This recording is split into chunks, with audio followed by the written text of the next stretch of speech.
I think the reality is that the Global Philanthropy Leadership Initiative is a response to an emerging trend in certainly North America and in Europe. But it's really global, and that's a recognition that philanthropy is both engaged globally and is responding to the realities that we live in a global community. And the questions that came to us, both at the Council on Foundations and certainly to the European Foundation Center, was we need help.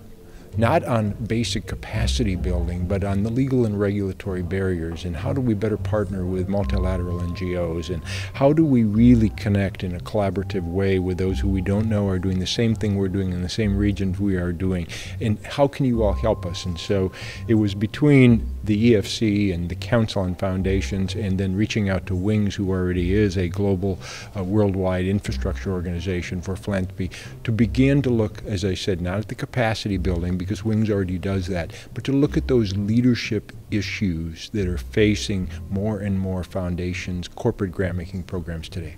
At the end of the EFC annual gathering in Rome about 2 years ago, I guess that would be in 2009, we actually had a conversation with a number of individuals from different parts of the globe, raising the issue and asking whether this was worthy of going forward, and they all said yes, we should do it. So that began the process of us assembling a task force, literally creating a work plan, focusing on the 3 subject areas that came out of that conversation, beginning to raise some of the funds that were necessary to do the research, the staffing, and all of that. The plan is for this to go through the end of 2012, and at the end of 2012, our goal is to have a series of recommendations,